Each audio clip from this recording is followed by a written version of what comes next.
Hi everyone, my name again is Kehinde Eniola. I'm a faculty member and the medical director at Pond Health Family Medicine Program. My presentation today is titled Screen Time and its Mental Health Impact on U.S. Children and Adolescents. So what is screen time? Screen time is the time spent viewing non-academic digital content on electronic devices such as the television, iPad, or phones. High screen time is defined as 4 hours or more per day. In the US, and as suspected in most parts of the Western world, screen time usage among children and adolescents has skyrocketed, leading to various mental health impacts. Let's go over some data.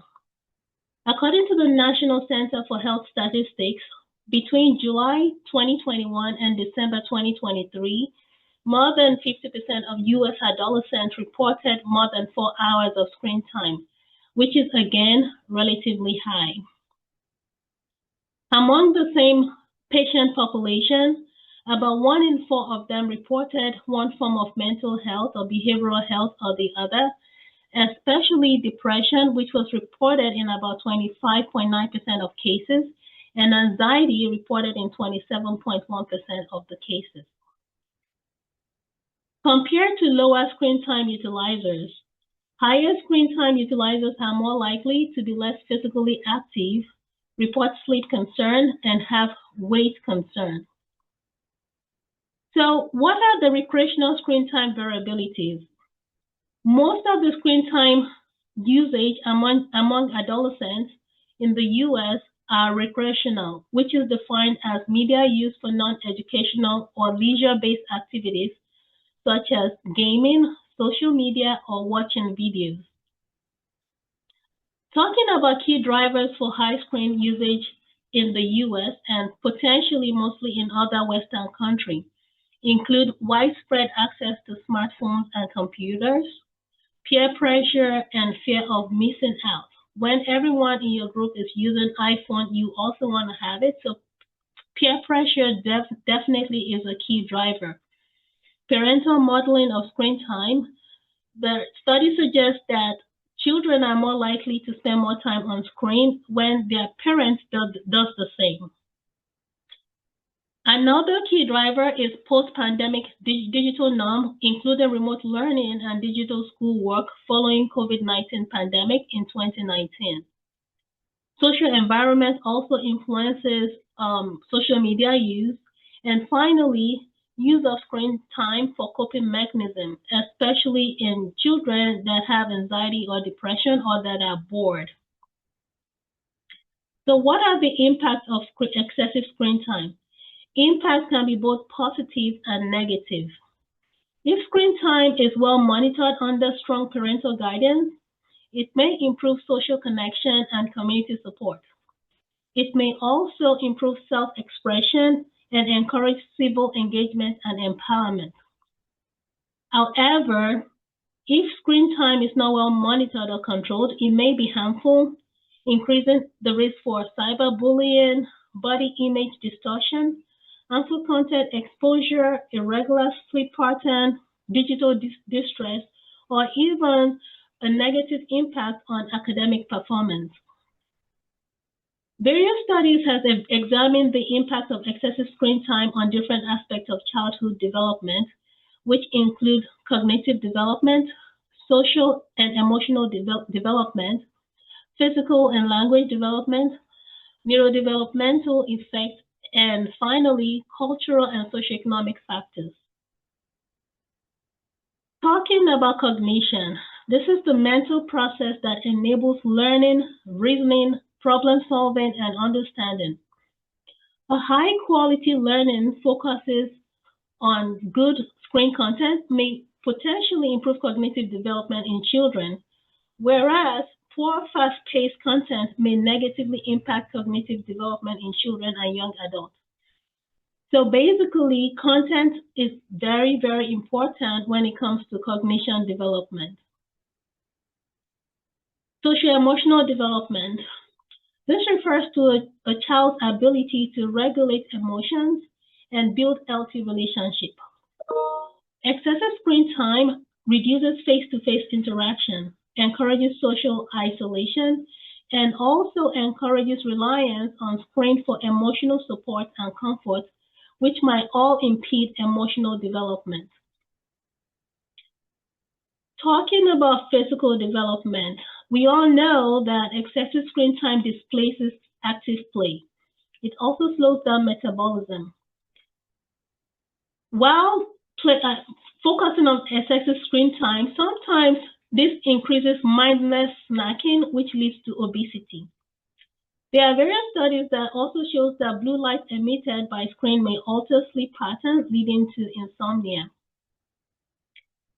Excessive screen time can impede language development, either positively or negatively.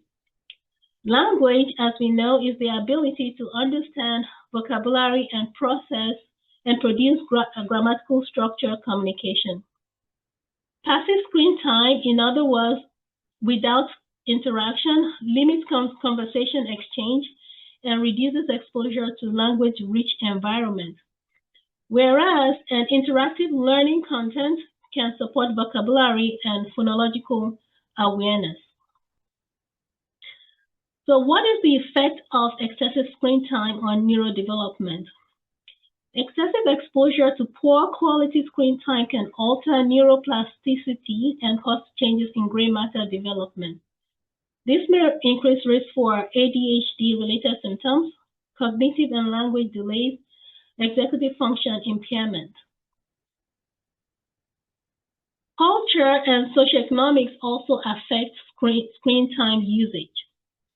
Basically, screen time usage is shaped by cultural norms and socioeconomic status, such that societies that view technology as beneficial allows more screen use for learning, and similarly, higher income countries have greater access to personal devices, thereby increasing the risk of high screen time compared to lower income countries. So how do we manage screen time? How do we support patients, children, and their parents? Parental involvement is very important, is a very important way to manage screen time and mitigate associated risk. Clinicians such as pediatricians, family medicine physicians, and other primary care providers should provide support to parents by providing education on appropriate screen utilization. The American Academy of Pediatrics in 2026 provided recommendations to support parents. And basically, all children less than 18 months should avoid screen use unless if it's for video chatting. Among 18 to 24-month-olds, recommendation is to select a high-quality program app and ensure adult co-viewing. You don't want to leave them in the room by themselves viewing the screen. Older children, 2 years and older, a recommendation is to limit screen time to less than an hour of a high-quality, age-appropriate content.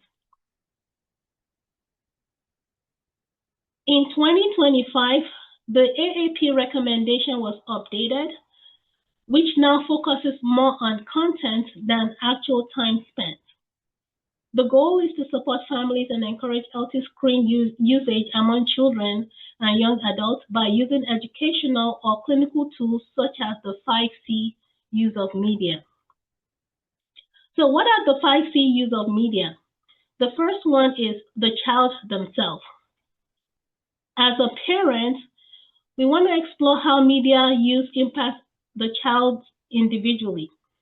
Do they get frustrated or throw tantrums if media is taken away from them? And how do we channel that energy to something more positive, like exercising, playing, and reading with the family?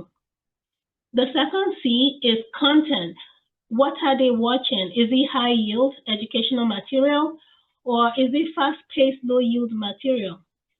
Clinicians should educate parents in terms of reviewing screen content that their children are viewing. The next C is calm. The goal is to encourage children to avoid using screen to suit themselves when they are anxious. There are various other ways to suit anxious children. Again, exercise exercising, walking, talking with parents can be very helpful compared to using screen as a calming tool. Number 4, crowding. Help family identify health activities that excessive screen time is crowding out, such as exercising, such as homework, reading, studying, and figure out a way to bring those lost activities back. Lastly, communication. Healthy and healthy communication with children about screen habits and media use is very important, and this can be initiated by pediatricians and parents. In conclusion, screen time among U.S. children and adolescents has risen over the past decade. Excessive screen time exposure negatively impacts multiple domains of development. Healthy screen use requires guided and balanced approach, emphasizing on quality over quantity, ensuring structured family media plan, and using tools such as the AAP's 5 C's to promote developmentally appropriate media habits. Here are my references, and I'll take questions now. Thank you.